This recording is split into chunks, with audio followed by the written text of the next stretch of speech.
আমি আপনাদের আগেই বলেছি আমার চ্যালেঞ্জ একদিকে কৃষি অন্যদিকে শিল্প। জোর করে কারো ঘর ভাঙবো না, জোর করে কারো জমি দখল করব না, কিন্তু জেনে রাখবেন দেউচা 5 মিনিট কাজ শুরু হয়ে গেছে।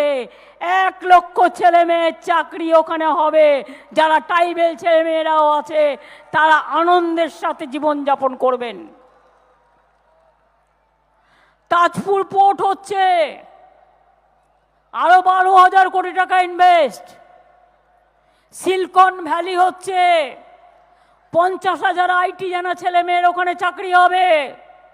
মনে রাখবেন জঙ্গলমহল সুন্দরী ডানকুনি থেকে পানাগড় হয়ে বর্ধমান হয়ে বাঁকুড়ার বড়জোড়া হয়ে পুরুলিয়ার রঘুনাথপুরে 72,000 কোটি টাকা ইনভেস্ট হচ্ছে এবং সেখানে কয়েক লক্ষ ছেলে মেয়ের চাকরি হবে। মনে রাখবেন Dankuni to Amritsar dedicated freight corridor হচ্ছে। আসানসোল সেল গ্যাস পাওয়া গেছে, রানীগঞ্জ থেকে জামুরিয়া আসানসোলের বিভিন্ন জায়গা জুড়ে বর্ধমান পূর্ব পশ্চিম বীরভূম, একদিকে দেউচা কয়লা, সবচেয়ে ভালো কয়লা পাওয়া গেছে। লক্ষ্মীর ভাণ্ডার দেউচায় যতটুকু বের করেছে সবচেয়ে ভালো কয়লা পাওয়া গেছে।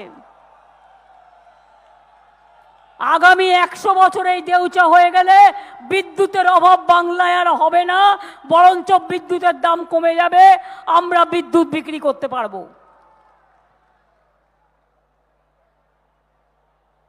500টা ইন্ডাস্ট্রিয়াল পার্ক হচ্ছে।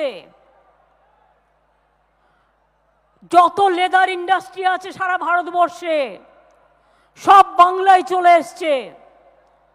বানতলায় প্রায় 2.5 লক্ষ ছেলে মেয়ে চাকরি করছে। এমএসএমইতে 1.5 কোটি ছেলে মেয়ে চাকরি করছে।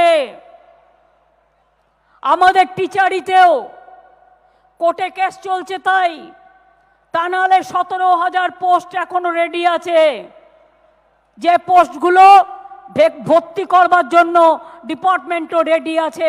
কোর্টে কেস চলছে বলে আমরা করতে পারছি না।